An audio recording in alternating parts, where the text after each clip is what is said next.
Bonjour, bonjour, bienvenue à toutes et à tous sur Cocotte TV. Aujourd'hui, nouvelle vidéo de présentation et on va vous parler de notre boîtier Thermaltake préféré de ce début d'année, non, de cette fin d'année, mais comme on l'a découvert au Computex, on va dire milieu d'année. Ce boîtier n'est autre que le A500 TG, donc pour Tempered Glaze, et ce A500 est un boîtier qui s'offre un extérieur entièrement en aluminium, un châssis évolué et du verre trempé. Le tout est hyper sobre, plutôt très joli. Pas de RGB, juste une petite diode bleue sur le dessus pour le power on, une petite diode rouge pour l'activité HDD, et ça s'arrête là. Bref, que du bonheur, à la façon Thermaltake, c'est-à-dire comme la marque sait le faire, une fois de temps en temps nous servir un boîtier qu'on a tous envie d'avoir. Ce boîtier, c'est donc le A500 TG. Il est proposé à un tarif de 269 € dans le commerce et on vous propose de le découvrir. C'est tout de suite, c'est maintenant, c'est sur Cocotte TV.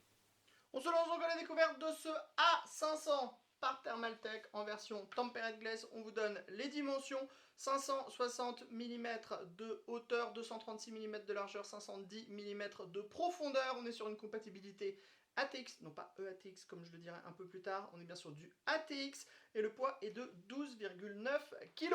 Que dire de ce boîtier? Ça faisait très longtemps qu'on attendait que Thermaltake nous serve un boîtier sobre et classe à la fois. C'est fait avec ce A500 qui est absolument superbe. On a le droit à de l'aluminium qui part du bas, qui remonte sur la face avant et qui court sur l'arrière. On a la même épaisseur que sur le panneau en verre trempé, donc c'est juste superbe. Regardez le petit système d'ouverture ici, on tourne. Hop, voilà, c'est magnifique. On adore. Et franchement, pour une fois, on le dit. 3 mm d'épaisseur pour l'aluminium, 4 mm d'épaisseur pour le panneau en verre trempé.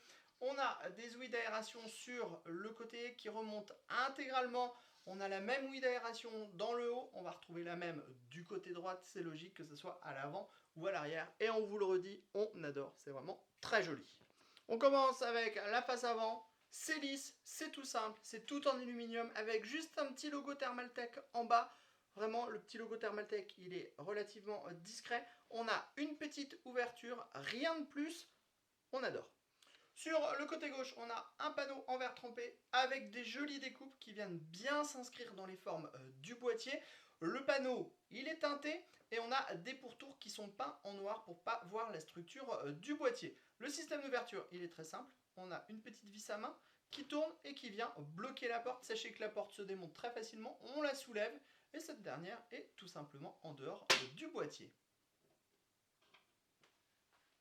Cerise sur le gâteau, du côté droit, on retrouve la même porte en verre trempé avec le même système d'ouverture.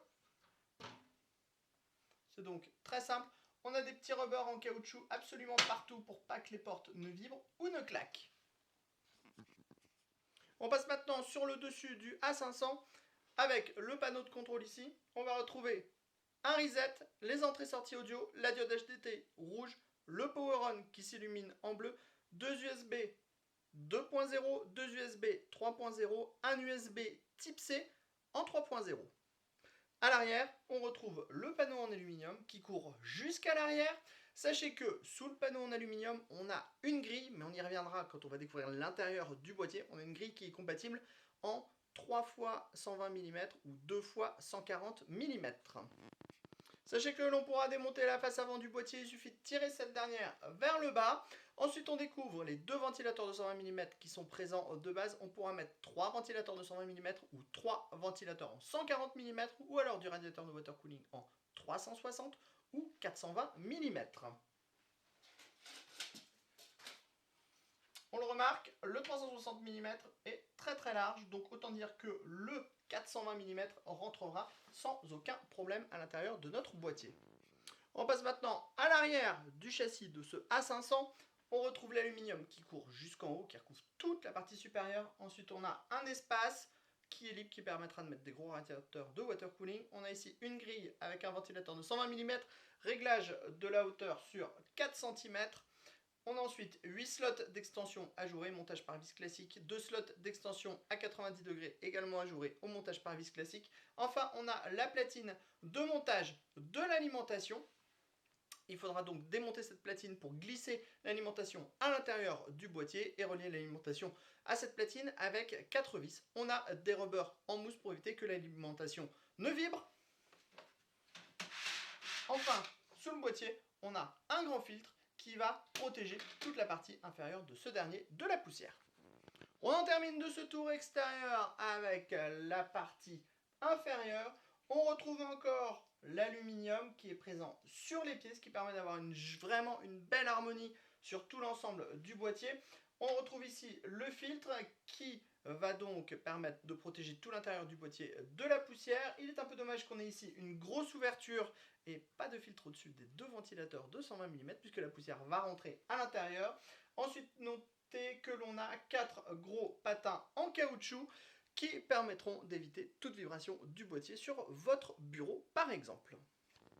On découvre maintenant le châssis du A500. Sachez qu'on est sur un gros format, on est sur du EATX. On a plein de passages partout, un très large accès backplate, vous pouvez le voir, large accès backplate ici, des passages dans le haut. Beaucoup de place ici également pour soit installer par exemple une pompe avec un réservoir de water cooling ou alors d'autres cages HDD. Sachez que ces cages HDD sont bien sûr amovibles. Et dans le bas, nous avons un grand cache alimentation avec ici une petite fenêtre sur alimentation qui vous permettra donc de voir votre alimentation. On remarque aussi que le boîtier est directement livré avec un support pour un riser, ce qui est plutôt une bonne chose si on veut utiliser une carte graphique à 90 degrés. À l'avant, le boîtier est livré de base avec 2 ventilateurs de 120 mm. Vous pourrez mettre un troisième ventilateur de 120 mm ou alors 3 ventilateurs en 140 mm. Sachez que le tout est compatible avec les radiateurs de water cooling en 360 420 mm maximum. Au niveau des cages HDD,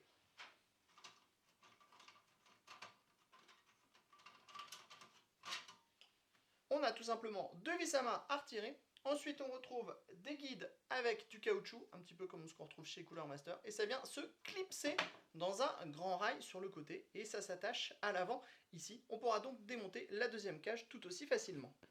Dans le bas du boîtier, on en a déjà parlé, on retrouve ici le cache qui va donc dissimuler l'alimentation, mais aussi une cage HDD de 2 emplacements qu'on verra quand on passera de l'autre côté. Sachez que les cages exploitent toutes des paniers qui sont compatibles 2,5 pouces ou 3,5 pouces. De base, on retrouve 6 paniers pour 6 disques durs ou 6 SSD, et on a également un petit bracket SSD qui est à l'arrière du plateau de la carte mère ici.